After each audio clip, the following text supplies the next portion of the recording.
This is Hannibal here from the Hannibal TV on YouTube. And today I have a returning guest for the third time.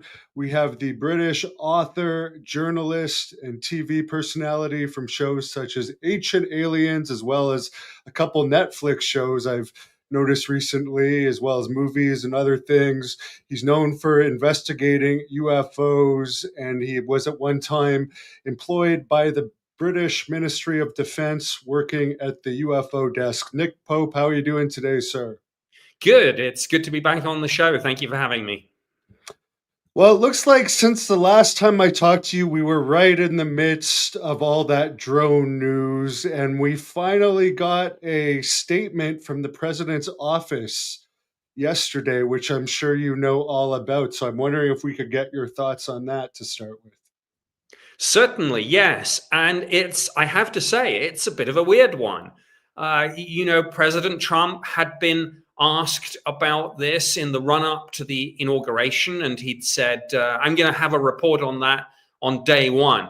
And then he was in the Oval Office doing the signing of the executive orders. And I think Peter Ducey, the journalist, shouted out a question, said, hey, what about the drones? Trump looked over to his chief of staff and said, hey, Susie, can we get a report on that? What's the deal? And then sure enough, this statement dropped saying that it was FAA authorized drones undertaking research. But of course, that has kind of prompted more questions, in a sense, more questions than answers, because a lot of people are pretty riled up about this and are saying that's not what we saw. This was not drones. That's the whole point. Do you consider that a better answer than the Biden administration was saying, where they were basically saying this was nothing but misidentified civilian drones and it was nothing nefarious, nothing to worry about? Well, it takes us to a next level on this. But as I say, it still hasn't satisfied many people in and around New Jersey who've seen these things up close and personal and have said, look, we see drones and, this was something else. Some of these things were the size of a car or a truck and things. Now, I know it can be difficult to assess size, particularly at night and when you're looking at something in the sky.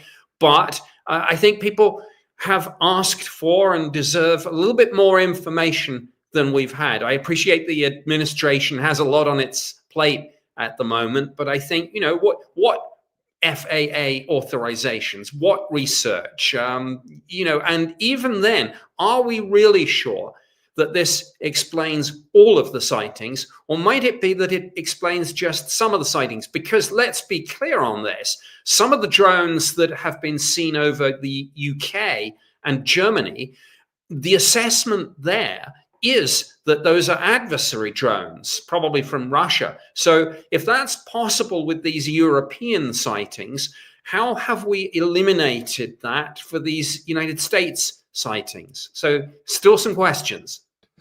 Do you think that kind of blanket statement that these things were FAA approved includes the ones that were flying over Air Force bases such as Picatinny Arsenal Base? And I know it wasn't in New Jersey, but wasn't Wright-Patterson Air Force Base, didn't they have closed down airspace for a day or two due to some of these drones flying around? And Langley. Yeah, so this is where I think Congress needs to step up to the plate again. Congress, of course, is already in the middle of a process of holding a series of public hearings on this, but they're also getting classified briefings. And this is a good test for Congress in terms of this issue and the second Trump term. And it's incumbent on Congress to go maybe to the White House direct and say, look, we're assessing the whistleblower testimony. We've had classified briefings from Arrow and others. We are holding public hearings. We heard your statement about the drones, and we want a little bit more flesh on the bones with this, and we want wider answers on UAP, because of course Trump was interviewed on Joe Rogan's show and made, he was asked about the JFK files, the RFK files, the MLK files, gave assurances that previously withheld material would be released. And it's clear that in President Trump's mind, he links the UAP issue to things like JFK because of the public interest, because of the perception that there's been a cover-up. So Congress needs to kind of take the opportunity here. The door is kind of open, and they need to push it in and push back and say, let's have a hearing on this, and let's have some more accountability. Yes, because speaking of Congress, Congresswoman Nancy Mace I think she's from South Carolina, she's been on the record twice, once with Fox News in December and once with a podcast in the US earlier this month, saying that there was two types of drones that they still haven't identified. And this was told to her apparently in classified briefings. However, she said she couldn't tell you the shapes, but she said she could say there was two types that were unknown. So we can only assume these ones aren't part of the FAA blanket statement. What do you think about that? Yeah, and that's the point.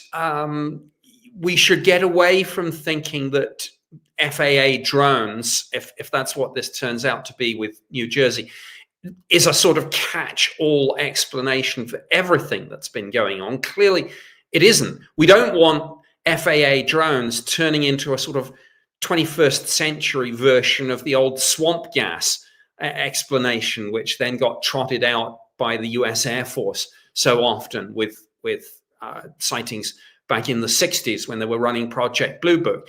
And I get that obviously people like Nancy Mace and Tim Burchett, who've been very, very proactive on this. I get that party loyalty is a thing, and that in the early days of this second Trump administration, nobody wants to maybe rock the boat too hard and contradict the press secretary, White House press secretary, when she makes those statements, because, like I say, party loyalty is important, particularly in those early days. But that being said, let's not just sort of say, okay, thanks for that explanation, move along, there's nothing to see. There is something to see, and there are still some questions to be asked, and I hope that Nancy Mace, Tim Burchett, and many others, both in the House and, of course, in the Senate, are going to keep pushing on this and keep asking. And Tim Burchett, I did do an interview with him shortly after I interviewed you last time, and he mentioned that the orbs that were being seen appeared to be of unknown origin. Now, there is some confusion because it seems like there was some legitimate military drones in the air that, if you compare them to some of the military drones that are declassified, they do look very similar. Then there was civilian drones, and then there's been other stuff. So would you agree that there was at least some actual FAA approved drones in the air at various points of this? Yes, I clearly the press secretary wouldn't have made those remarks unless she was very, very high confidence that what she'd been told was correct.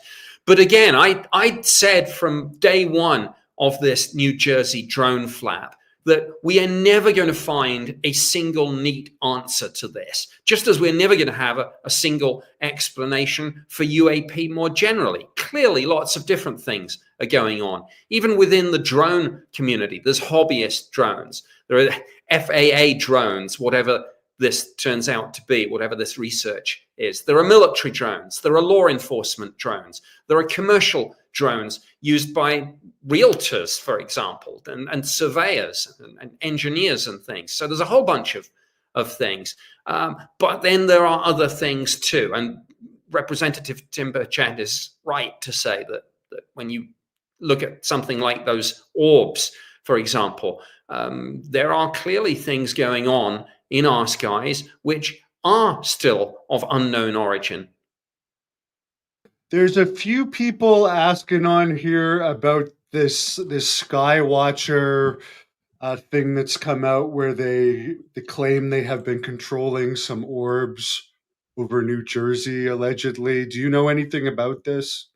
Yeah, I've seen the allegations. I've seen the commentary on this. I mean, I think some of it becomes a little difficult to assess in terms of the accuracy of it. But I mean, clearly, this is an organization that does seem to have deployed to the area. I mean, initially to try to help with this, to try and help with the investigation, and to try and say for either the local law enforcement or the people of New Jersey more generally and the elected officials, look, we're going to help deploy assets and try and figure this out.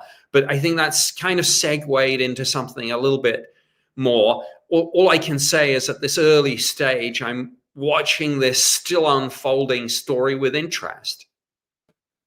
Yeah, as far as this whole thing that's come out recently with that Jacob Barber News Nation story where they have some of these military people alleging what Stephen Greer has been claiming for a long time, that you can kind of summon UFOs in a way. But the thing that where it kind of makes me question the credibility is, if this kind of phenomenon is possible, why is there so little evidence of it? I could understand that some of the military stuff might be classified, but if it seems to be this easy to summon UAPs, wouldn't there be more unquestionable evidence about it? Absolutely. You'd think someone would summon a mothership and come down over central Manhattan or something, and then we can stop debating whether this is all true or not. I mean, I'm sure there are people that say, oh no, it doesn't work that way. Well, show us how it does work. And if you're going to make those sorts of claims, where's the beef? Kind of, show us what you've got, show us what you can do. I think one of the problems here is that when you get these sorts of claims, they're very difficult to assess. And then you've got a very confused situation because you've got whistleblowers who claim that they were part of covert government and intelligence community programs on UAP, and that the government has itself used people with these sorts of abilities as part of the program.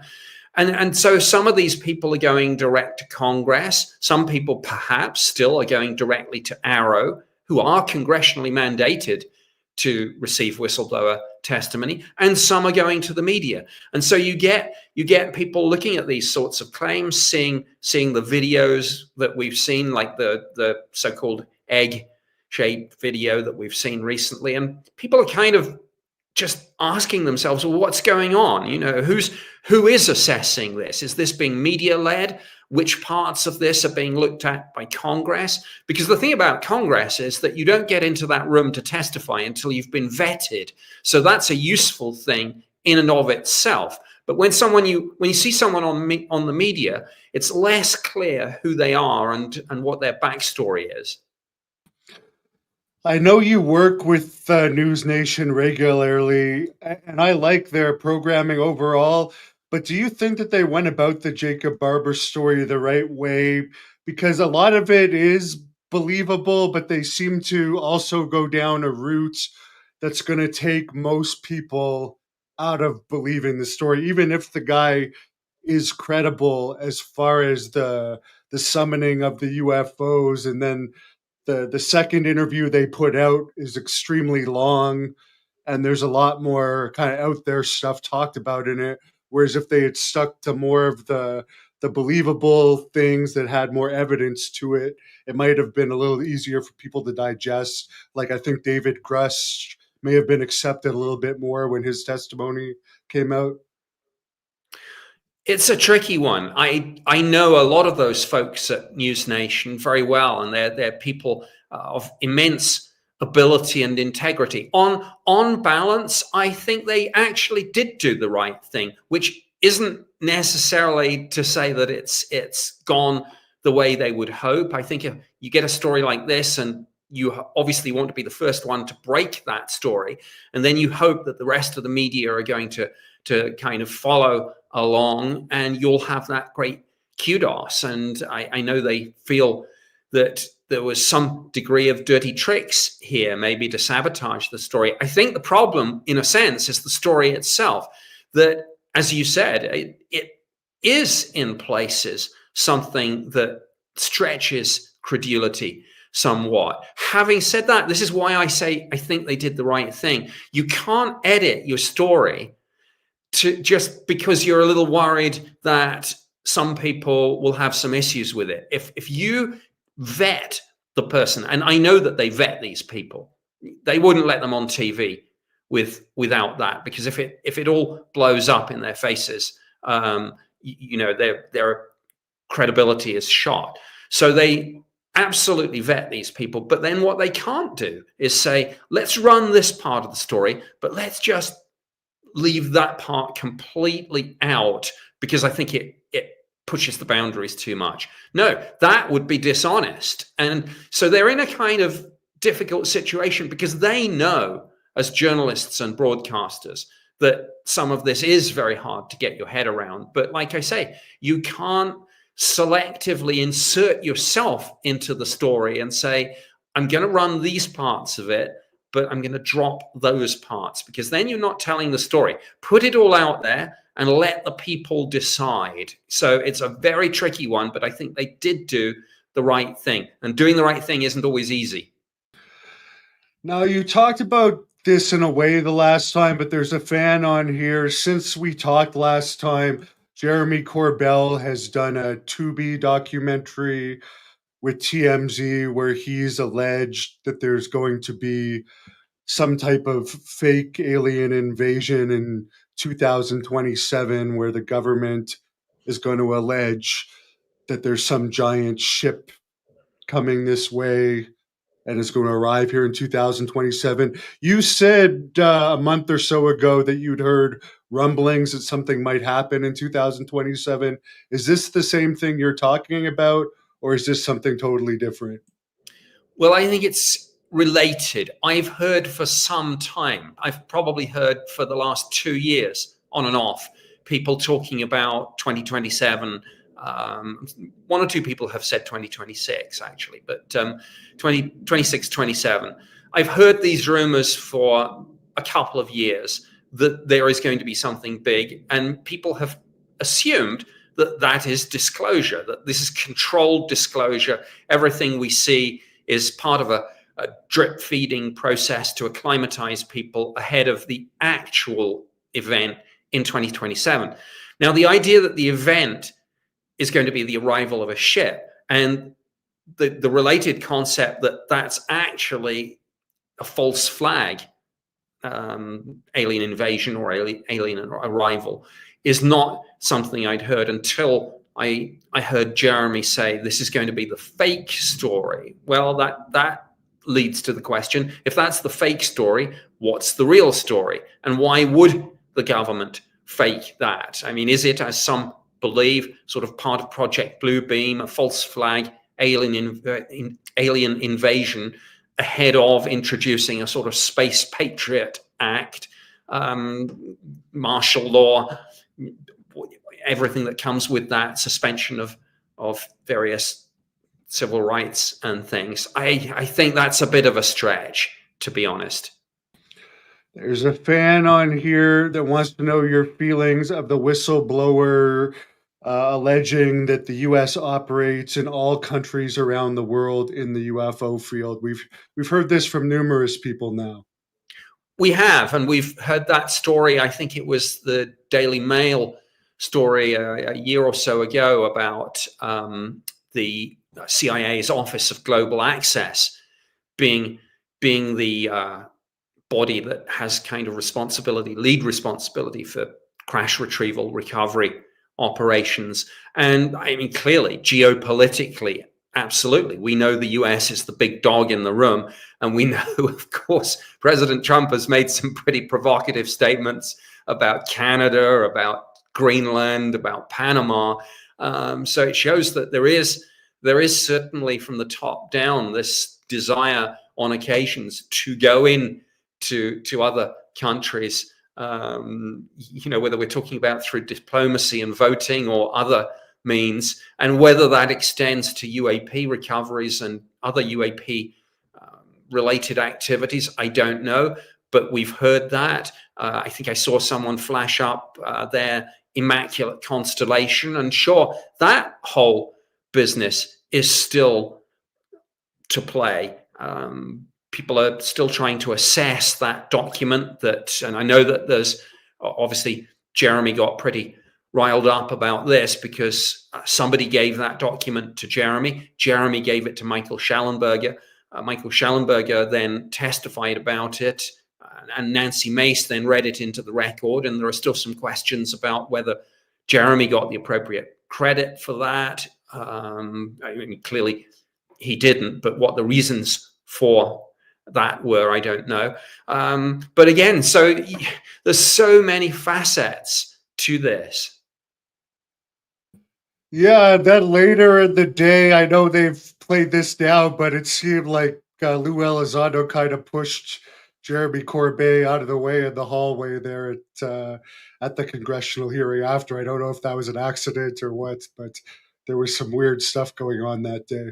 I think emotions were running high, but I mean, clearly Jeremy and Lou are both strong personalities. They can handle all of this, and if there were some tensions on the day, I think later on at that social gathering, the one where Jeremy said to the producer, "I'm going. Do you not think it's a good idea?" I think there was a sort of hearty, manly embrace, and I'm sure everything is good again, and they're friends. I mean, these things happen. It's a complex situation, a lot of big personalities here, and sure, there is a struggle for narrative control. I mean, I think that's human nature. It's not confined to UAP. So these things will happen, but they're both big enough to deal with that.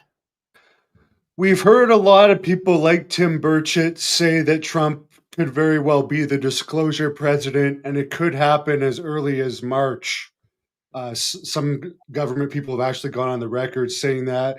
Do you feel, after seeing this statement on drones that was more of a statement than a report, confident that a disclosure could still happen? And if it's not going to be a disclosure where they actually put a series of files out there, do you think it's going to be more of a statement like non-human intelligence, human intelligence is visiting us, yes, more to come? Yeah, if any president ever was going to disclose this, all presupposing that they have something tangible that they can disclose. If anyone can, Trump can, and would. You just instinctively know it when you see his bullish approach to so many issues, that if some bureaucrat, if some deep state operative were to brief him on the presence of an NHI, and then say, and for all sorts of reasons, Mr. President, we strongly recommend that we continue to keep this secret, as we've done for nearly 80 years. Trump would be the one to say, hell no, I'm just going to tell people.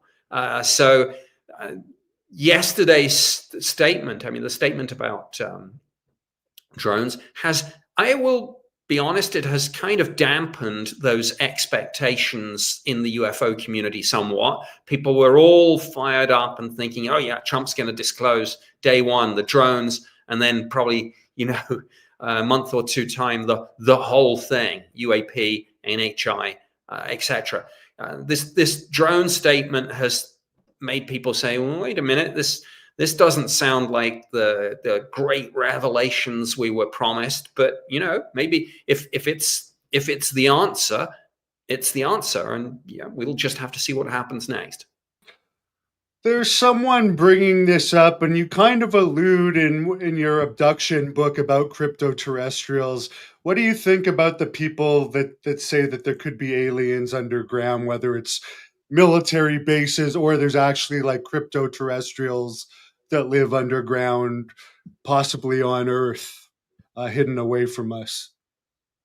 Well, sure. Throughout human history, we've had these stories of people interacting with the little people, with giants, with, I guess, monsters and cryptoids and things. And who's to say? You can point to moments in our history where scientists discovered creatures that were thought to have been extinct for millions and millions of years. And again, if we're talking about something that isn't necessarily right under our noses in terms of the environments we inhabit in our daily lives, then who knows what's down there? I certainly don't rule it out. And in some ways, for the people that say, for the skeptics who say in relation to the extraterrestrial hypothesis, well, you can't get here from there. If they're already here, that removes one of those big skeptical barriers. For sure. And some people say that could also go into the underwater bases, which you've talked about, because we see these things going underwater and there could be connections underground from there. Do you think that could be two separate species or possibly the same species? We simply don't know, and it's really, it's either is possible. A civilization could inhabit different environments within a planet. Some under the ground, some under the oceans. But there's nothing to say that if we share this universe, as I believe we do, with countless other civilizations, perhaps billions of civilizations out there, that why would it be the case that only one visited us? I mean, if interstellar travel is possible and we're dealing with extraterrestrials, all sorts of entities might come here from all sorts of different planets, and that of course might well explain the differences that abductees and experiencers report in relation to the entities they see, and the differences they report in what their experiences are like. Some people talk about horrific abduction experiences. Some talk about it in a sort of enlightened new age, the space people are here to help us way. They can't all be right. So maybe we are dealing with a lot of different people experiencing different things from different species.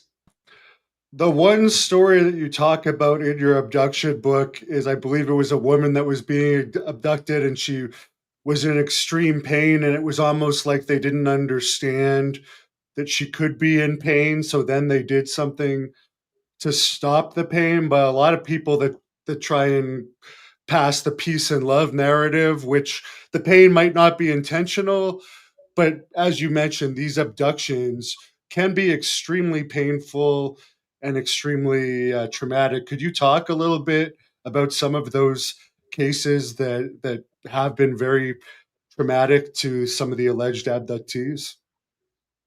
Certainly, yeah. I mean, I think the thing to say right at the outset here is that these are non-consensual experiences. And I know some people have said, well, the government consented to this. Well, that's not really consent if it's do it to somebody else, is it? So these are non-consensual experiences for the most part, even if some people have a positive experience. So that should be the start point in any discussion. And yeah, a lot of people are very scared by this. A lot of people are in physical pain. A lot of people are deeply traumatized from a psychological point of view. I mean, even something like, and I've heard this in a number of cases, abductees taken onto a ship and kind of passing through solid objects, which at the very least set your teeth on edge, and if not, scare people senseless, and very unpleasant experiences. Now, I agree. I don't think this is deliberate, and I think it's kind of like there's a read across here to the whole UAP radiation issue, and a lot of people have said that they've gotten sick after close encounters. There are some cases that ATIP were aware of and ORSAP and looked at. There are some of the ATIP papers, some of the ORSAP, the 37 Defense Intelligence Research documents kind of hint at UAP radiation, physiological effects. No one wants to kind of say it out loud because it's still a bridge too far for some people. It's okay to talk about UAP and national security issues, but don't talk about the entities, don't talk about the abductions. So it's kind of dressed up a little. But like UAP radiation, I think any harms in these experiences are byproducts. It's like they're not aware. And that's interesting. And it does suggest maybe we are dealing, as many believe, with machine intelligence, artificial intelligence that doesn't even really truly understand in a visceral sentient sense the idea of pain. And you mentioned the idea of one of these abductees being walked through the door that you do discuss in your book, and we've heard it, and we've also heard it from some of these Brazil cases, these ships being able to pass through solid objects, and probably other cases too. At what point did you start to kind of accept that this could be possible? Because this is another one of the things that most people will be like, well, that's impossible. I'm just going to stop listening to this right now. Was there something that made you believe that this could actually be a thing where you can go through a solid object? Well, I think somebody, and I can't remember who it was, said to me something like, well, try and, take your hand and try and pass it through the surface of your desk. And of course you can't. You move your hand and then you hit the surface and then you stop. But then, the next thing is, okay, now take a sink of water and do the same thing. And your hand does pass through that. And then you say, now do it with air. And of course it does it with that. Well, it's all matter. And even if you look at the matter of your desk, actually, if you start to look at it in a subatomic way, it's all neutrons and protons and electrons and when you look at that, it's mostly empty space. And so is it possible that you could take these structures that are frankly mostly empty space and kind of jiggle them around just enough that you could pass through a solid object? I don't have the answer to that, but I think it's a kind of fun way to approach the question. And another thing I've heard these abductees talk about is when they're allegedly beamed up, it actually has an effect on the heart where it feels almost like their heart is going to explode. Have you ever heard anything like that, or is it pretty neutral for most people? Well, I would say imagine if it happened to you. I mean, your first thought would be a kind of basic instinct thought would be, once you get over the what the heck's happening. But if that's happening to you, one of your concerns would be, am I going to fall? If you're going up a beam of light with no apparent means of support and you're a couple of 100 feet above the ground, my first thought, or one of my first thoughts, would be, shoot, what happens if they drop me? When you talk about elevated heart rate, I mean, it might be something to do with the experience, but it just might be good old-fashioned fear. Very interesting. Now, you do talk in your Abductions book about the various possibilities of why they could be abducting us, whether it's for research or some sort of hybrid program or some sort of studying our reproductive systems. That book, I believe, came out around maybe 1998. Have you had any more revelations since then? Since I wrote that book, The Uninvited, I have taken a step back from looking at abductions. Of course, some cases still come my way, and I discuss things with people who have had these experiences, whatever they may be. And I have many discussions with people who research and investigate this. I mean, literally, just by a bizarre coincidence, literally yesterday, I ran into Whitley Strieber, who of course is an interesting character in this field. And so it's always on my radar. That being said, I have focused more on the political, military intelligence community aspects of UAP and the mainstreaming of that subject, but I still keep up with what's going on. And I still, again, I go back to the point that if we are being interacted with by multiple civilizations, as many believe, they might have multiple agendas. Some of them might be studying us from a scientific point of view, like we would shoot an animal with a tranquilizer gun, put a tracker on it, and release it back into the wild and study its behavior. Some of what's going on might be, farming. We are being farmed or harvested for something, perhaps, whether it's DNA or whether it's blood or whether it's sperm and ova as part of a hybridization program. I've heard all of this. And then if you're more spiritual and metaphysical, you get into all this containers of souls talk. And I've heard those stories too. I sometimes think that the actual explanation or explanations might be something so bizarre we don't even have a conceptual understanding of it, let alone a word or phrase for it. Just like the old analogy of how would you explain quantum physics to a chimpanzee? Maybe we're at that stage and you couldn't really explain what these experiences are and what the agenda is.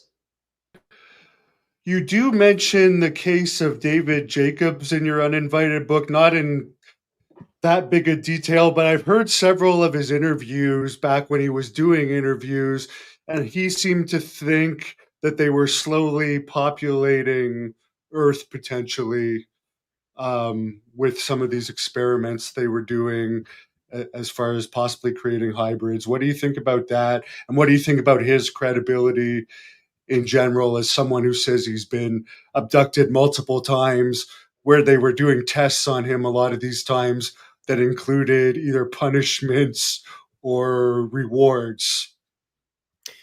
Well, I guess humans certainly do understand punishments and rewards, carrot and stick. And David Jacobs is a professor and retired now, I think, but I think he's professor emeritus. And as far as I'm aware, approached his work from a suitable kind of background, given that he had the status of a professor. Now, he does take a much more dark side view of this. One of his books is called The Threat, and he is very clear. He thinks that this is hostile. He thinks that it is an invasion. And I guess, like those old sci-fi series like The Invaders, what better way to invade than to slowly infiltrate? And then you don't need a stand-up fight or anything. You're already there, perhaps in positions of power and authority all over the world. So that goes into the mix too. I hope he's wrong, of course. I hope it's something positive and interesting and fun, but he might be right. One thing I've heard about his story, a couple things that I found interesting, was he said that they were fascinated that we wear hats.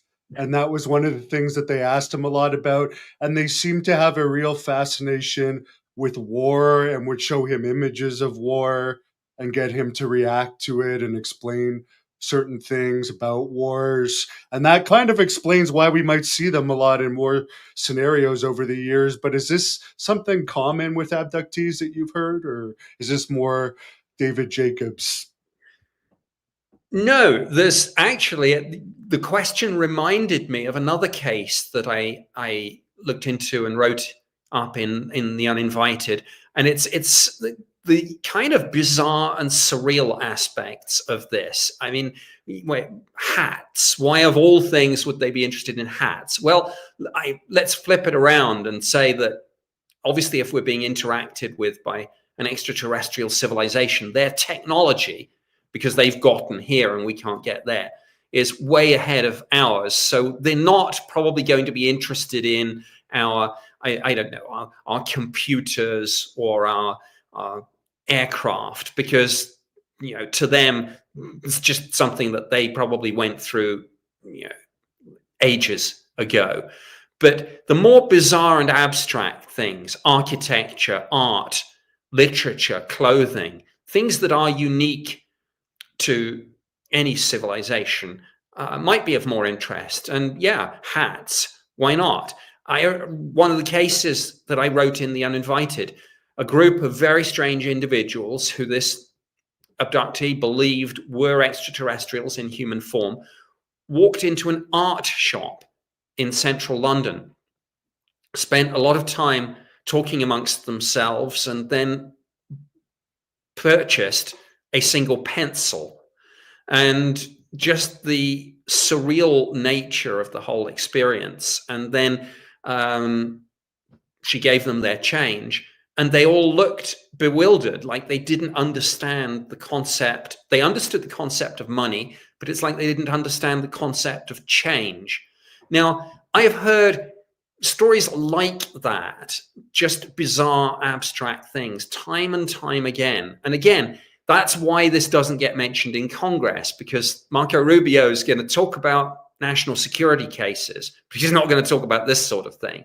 But I've heard those stories, absolutely, time and time again.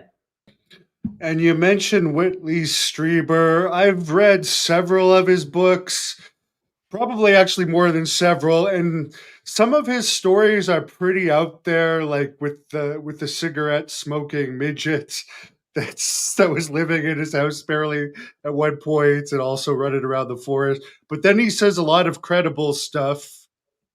What do you just take all of it and decide for yourself what you're going to take as more fact, or do you think that it's just his interpretation of various things that have happened to him? Well, there's two things. Firstly, yeah, as you say, it could be his interpretation, and his interpretation may be wrong. If extraterrestrials or a non-human intelligence is interacting with us, can it do a sleight of hand and make us perceive things in all sorts of different ways, which may or may not actually reflect the reality of what's happening? Absolutely. I'm sure they would have that power and ability. But I think the other answer to the question is the same as when you asked me about News Nation. It would have been very easy for Whitley to say, I'm going to write about the things that sound rational, but cigar smoking midgets, I'm just going to leave that out because people will think I'm crazy. But if you're being intellectually honest, you can't self-censor. You can't say, that's going to make me sound like a nut, so I'm going to keep quiet about it. Because what if that's the most important part of the phenomenon? What if some of this is some sort of psychological test, and yet people are editing out the bits that are actually important for some bizarre NHI reason that we could not currently comprehend? So that's why, put it all out. News Nation, Whitley Strieber, whoever it is, put it all out, and then let people assess that themselves. One thing I've heard him talk about recently, and he does research UFO events and everything, just like you do as well. He brought this up, these horns that seem to go off all over the world. And he said he associated these with some of the abductions that he had. He heard these horn like sounds, and he's like, if you've never heard these, search it up, horns around the world. And there's this unusual horn sound that you hear all around the world. I mean, that would be fairly easy to fake. But do you know anything about these mystery horns, you could call them?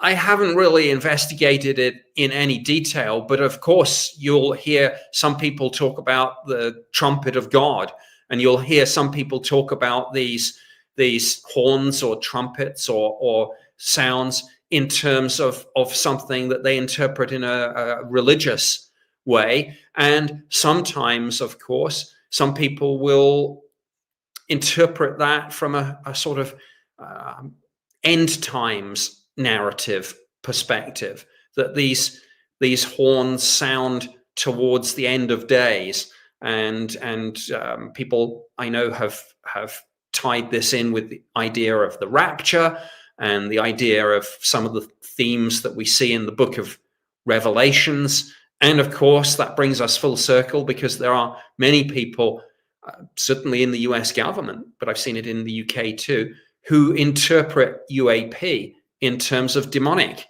activity. So, whether we're dealing with extraterrestrials or ultra-terrestrials, crypto-terrestrials, gods, devils, angels, or demons, I guess, again, this is all just our interpretation of what people are seeing, hearing with these horns, and experiencing with the abductees.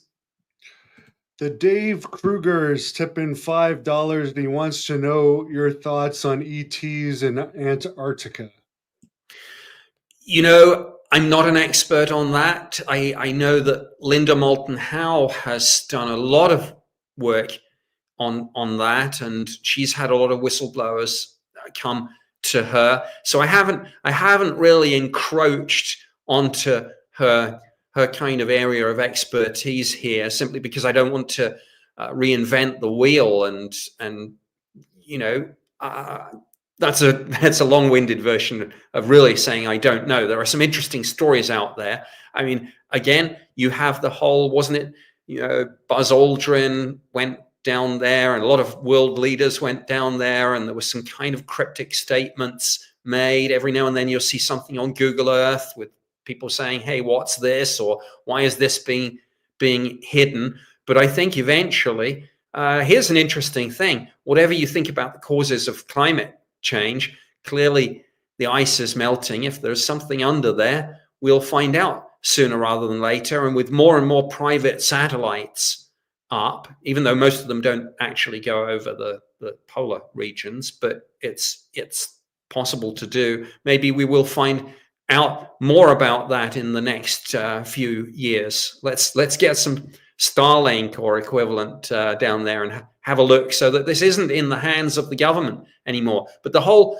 Treaty of Antarctica issue is very interesting geopolitically, and I think when that comes to be renegotiated, we might learn a few things, perhaps.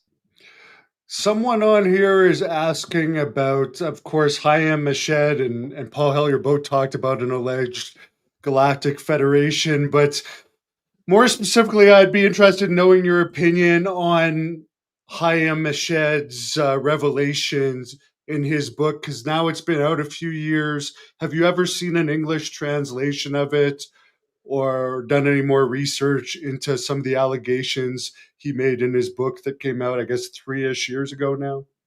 Yeah, no, I have not. And that's a shame, because it's clearly very important. And I wish the mainstream media would maybe engage on that story a little bit more, because, I mean, he obviously is who he says he is. And in scientific circles, is absolutely revered. And he was very much the father of the Israeli space program, hugely talented individual, well connected with political leaders all around the world, and frankly, the sort of person that if there is this big secret, is the sort of person that would be in on it. And as you know, he said, yeah, there is a galactic federation, and that kind of makes sense, because again, we can only be anthropocentric in our view of this, but it's almost a given that if there are multiple civilizations in the universe, there would need to be some sort of forum for them to come together and discuss areas of mutual interest,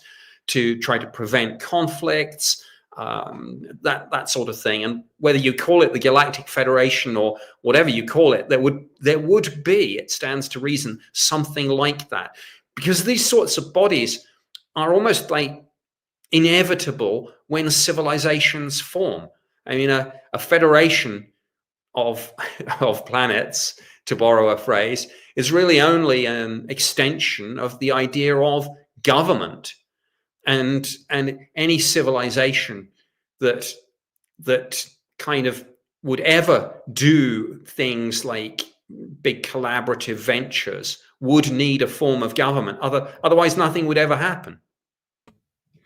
And you've been researching this for numerous decades now. How has your opinion changed over the years with all of this new evidence coming out? Has there been any big things that have really changed how you've looked at things, or did you learn enough from your time at the UFO desk that you had a pretty good idea of what's going on then, and not much more has come out to the public since then?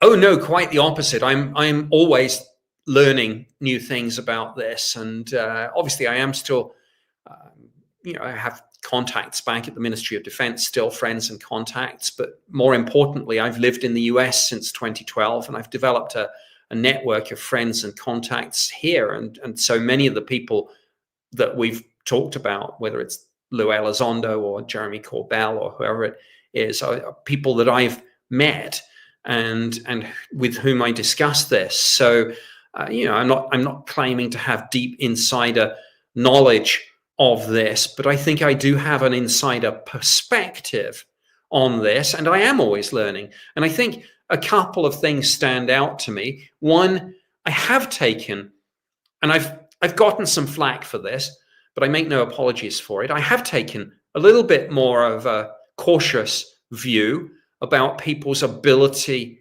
to handle this, and COVID was part of that. That made me question whether we did have the societal robusticity and resilience that all the people who say we're ready for disclosure say we do. I'm not so sure. COVID suggested quite the opposite. And I've also related to that is the idea that there might be a dark side to this. Because look, if this really has been kept secret for 80 years, disclosure isn't easy. And there must be a reason for that. Why is it so difficult? And one potential answer is that there is a dark side to it in terms of what the NHI agenda is. When you were working at the UK's Ministry of Defence UFO desk, you reviewed many unexplained cases. Looking back, were there any incidents that truly challenged conventional explanations? And do you think governments worldwide are taking this phenomenon seriously enough now? Rendlesham Forest is the one that always comes to mind. This was December 1980, so it was before my time at the ministry, but I did a cold case review on it, and it's still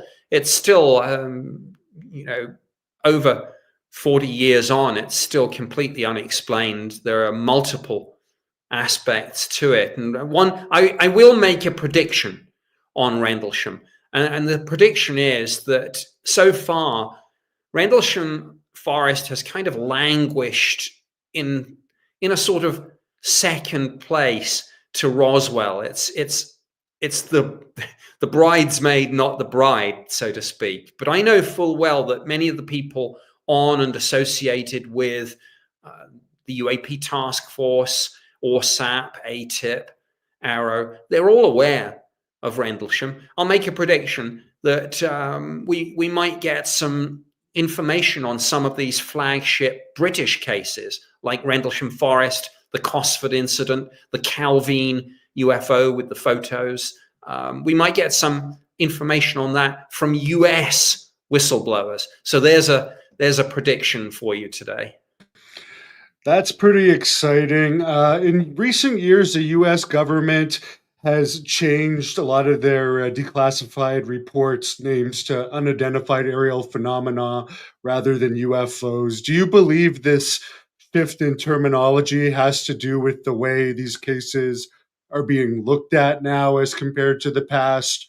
Or do you think it's just simply another name for UFOs? It started as a rebranding, and I actually had a key role in this because it was myself and a colleague at the Ministry of Defense in about 1993. We decided to resurrect an old US term from the 40s, UAP, as part of a rebranding of this to get the subject taken seriously, not by the public. That wasn't our agenda. I mean, taken seriously internally. And I'm pretty, through a number of means, I got that information into the US political system. And And then, of course, when the US government started talking about this after the New York Times broke the story of ATIP and the US Navy videos, they said, yeah, we borrowed the term from the Brits. And so that acknowledged that work that my colleague and I had done in rebranding it. So part of it was a rebranding exercise, but partly it's factual accuracy. We wanted to get rid of the F for flying because some of these things were on the ground and some of these things were, of course, under the ocean. So that's why UAP, at first unidentified aerial phenomenon, but now rebranded again to unidentified anomalous phenomena, so that it makes very clear that we're not just talking about things in the skies. Skeptics often argue that UFO sightings could be misidentified military tests, natural phenomena, or have psychological factors. Based on your experience, what percentage of cases remain genuinely unexplained after rigorous investigations? Around 5%. I would say, and I've used these three figures quite a lot, 80% explainable with high confidence level as misidentifications, hoaxes, psychological delusions, whatever. 15% of cases, insufficient data to make a firm assessment. And that might be because someone reports an event years afterwards and it's really just a story. You can't do anything with it. And 5%, I would say, unexplained. Those figures, might change somewhat, but I would look at the 5%, and I'm not really interested in the rest of it. Skeptics are right. Some UAP sightings are attributable to hoaxes. Some of it is secret prototype aerospace technology. Yeah, sure. Everyone knows that. Not interested in that. I want to eliminate those as quickly as possible and study the core phenomenon. Now, I know you never had any UAP experiences, at least from the last time I asked you, or from what I've seen online. I haven't either, but I did notice I got your abduction book by audio. And when I would listen to that falling asleep, I would have horrible nightmares. Do you think that's just because you're listening to this kind of creepy tape? And when you were doing this research, did you ever have any experiences like that, like UFO related nightmares when you're really delving into this information? I didn't, frankly. I mean, I should shout out to, I think it's Gordon Mack who did the narration for the audio book. They made a perfect choice. He's got a great voice, and yeah, I mean, if it, I'm not setting out to scare people, but some of this information is a bit dark side and things. So if it has that visceral reaction, in a sense, that's good, that you're emotionally invested in the narrative like that. But I personally, when I was researching the book, when I was investigating the cases, talking to the people, I don't mean this lightly. I'm not trying to disparaging any of this, but I kind of got immune to it, because by that time I'd investigated hundreds and hundreds of UAP sightings and dozens of abduction or close encounter or experience cases. So I kind of developed a bit of a thick skin, maybe. And I tried, the other thing is, not only had I been exposed to a lot of that material, but I tried to keep a professional distance so that I could be the dispassionate investigator and writer rather than getting emotionally drawn into the story myself. And last question here. In that book, The Uninvited, you were very careful around the children abduction incidents. Do you think some of those incidents would be classified legally as like child molestation instances that have allegedly occurred with children and alleged abductees? If these cases are taking place as the people allege, absolutely. Each abduction experience is arguably, in legal terms, an assault. And if it involves a child, Absolutely. But yeah, this is a very difficult area, and because of all sorts of reasons to do with consent, I'm just, I don't want to. If others research and investigate it, that's fine. I'm aware of these cases, but I think there are so many pitfalls, because we don't know what we're dealing with here. Some of these experiences may be made up. Some may reflect psychological conditions. Some may be real, but what that reality is, I don't know. And I think I'm very wary of anything involving under 18s with this. And you do have a website. Do you want to let people know where they can find that and where they can follow you on social media? nickpope.net is my website, and there's an email contact there which comes to me directly. And my X, formerly known as Twitter, which is the social media platform I use most, is at Nick Pope MOD. Very good. Well, I don't think we even got to half of the fan questions today, and I don't think I got to even half of my own questions, so we'll definitely have to have you back on again sometime. We really appreciate your time, and I'll let you close this off with whatever you want to tell the viewers. Well, thank you. Yeah, I'm happy to come back again, and maybe I will give shorter answers, but that way we'll get through all your questions and everything. And I should say that my latest project, which is, again, featured on my X feed, is a film about COVID, and it's called Apocalypse COVID, and that's also on Amazon.